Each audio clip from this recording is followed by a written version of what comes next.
In this video, we're going to be taking a look at mean absolute deviation. You'll need to turn your Go Math books to page 455, get out your math journal and a pencil. Now, the essential question we're going to be looking at today is how can you determine and use the mean absolute deviation of a set of data points. So let's take a look at the Explore activity on page 455. It says understanding mean absolute deviation. Now, a measure of variability is a single number used to describe the spread of a data set. It can also be called a measure of spread. One measure of variability is the mean absolute deviation, or the MAD, which is the mean of distances between the data values and the mean of the data set. In other words, it's the average distance that each number is away from the average number, or the mean. Now let's take a look at the next section. It says the data represents the height in feet of various buildings. Find the mean absolute deviation for each data set. Now the first thing we need to do is calculate the mean. If you remember how we calculated the mean, we added all the data together and we divided by the number of data points that we have. Okay, so you can see we had everything together, and then we divide by 10, and also in this part we're rounding the nearest whole number. You won't always round to the nearest whole number when you're finding the mean absolute deviation, or the MAD. Now what we need to do is we need to complete this table. So we need to look at the distance each number is away from the mean. And think of this as 59 is the absolute is kind of like 0 when you're trying to find absolute value. So it's not going to be negative, it's always just going to be positive. So 60 is 1 away from 59. 8 is also 1 away. 54 is 5 away. 56, 3. 63, we can see that it's 4 away from 59. 65, we can see is 6. 62 is 3. 59 is 0. 56 is 3 away. 58 is 1 away. Now what we're going to do is we're going to calculate the MAD by finding the mean of the values in the second row of the table. So in other words, we're trying to find the mean of all the distances from the mean. So what we do is we add everything together and we divide by 10. So in other words, we add all the distances away from the mean.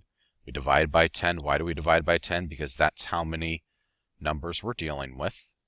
And we can see that 3 would be the mean absolute deviation of that set of numbers. Now it's important to understand that the lower the mean is, or the mean absolute deviation is, or the MAD is, that means the more consistent your numbers are. If you have a MAD of 0, that means all your numbers are going to be the same. If you have a MAD of 75, that means the data points are very inconsistent. Now let's take a look at letter B. First of all, to find the mean absolute deviation, you need to find the mean, or the average. So we add all the numbers together, and you can see we add them all together. We divide by 9, and that gives us the mean the mean of 50 when we round it to the nearest whole number.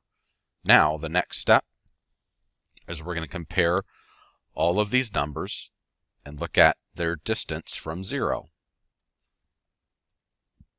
46. I'm sorry, not their distance from 0, but the distance from 50. 46 is 4 away. 47, 3 away. 56, 6 away. 48, 2 away. 46, 4. 52, 2 away. 57 is 7 away. 52 is 2 away. 45 is 5 away from 50. So you can see the numbers are not negative, they're always just positive. Think of it as finding absolute value, but instead of absolute, 0 as being the number that you're trying to figure out how far away it is, it's whatever the mean would be. Now what we need to do is we need to add all of these distances from the mean together. And then we're going to divide by 9. Why are we dividing by 9? Because there's 9 total values we're dealing with.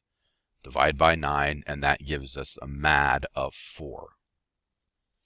Now let's take a look at the question number 1. It says compare the MADs. How do the MADs describe the distribution of the heights in each group? So we can see the answer is the MAD in B is greater. So the heights in part B are spread out more from the mean than the heights in part A. So the lower the MAD is, the more consistent your data is. The greater it is, the more spread out or the more inconsistent the data points are.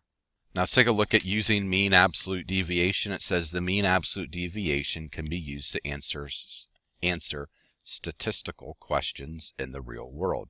Many of these questions may have implications for the operations of various businesses. So let's take a look at example 1. It says a chicken farmer wants her chickens to have all about the same weight. She is trying 2 types of feed to see which type produces the best results. All the chickens in pen A are fed premium growth feed, and all the chickens in pen B are fed maximum growth feed. The farmer records the weight of the chickens in each pen in the tables below. Which chicken feed produces less variability in weight? So we can see, first of all, premium growth weights. So pen A, these are all the different weights of the chickens in A and in B. Now what we need to do first of all is find the mean of these data points. So in order to find the mean, you're going to add all of these data points together, all these weights of the chickens in pen A, divide them by 10. Why do we divide them by 10? Because there's 10 chickens we're looking at.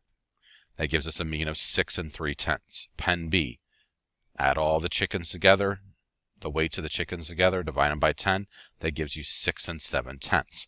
That does not answer the question yet of which feed produces less variability in weight. We need to find the MAD, or the mean absolute deviation.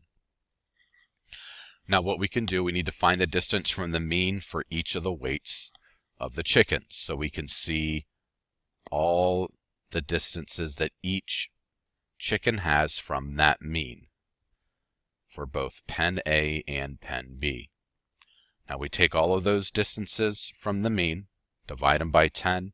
We can see that pen A has a variability of 1/2 pound. Pen B has a variability of 1 pound. So since pen A's MAD is less, premium growth feed produces less variability in weight, because we can see the closer to 0 that MAD is, that means the more consistent the data is as well. Now what I would like you to do is number 2, all by yourself. You need to find which weight or smoothies show less variability. So find the MAD of these 2 weighters, waiter A, waiter B, and then from there you can answer the question. So I want you to work on this independently, and you can work on this now. Okay, let's take a look at the answer for number 2. And we can see the MAD for waiter A is 6/10 ounces, and the MAD for waiter B is 2/10 ounces. So waiter B's smoothies show less variability. Now what I would like you to do is complete number 1 on page 459. Complete number 1, A and B, and also see if the bus driver did or did not meet the company's goal. So I want you to work on this independently, and you can work on this now. Now we're going to wrap up the essential question, number 3. What is the mean absolute deviation, and what does it tell you about data sets? So we can see it is the mean of the distances between the data values and the mean of the data set. It can tell you how spread out from the mean the data values are. So this concludes the video on mean absolute deviation. If you have any questions about this concept, please come and see me.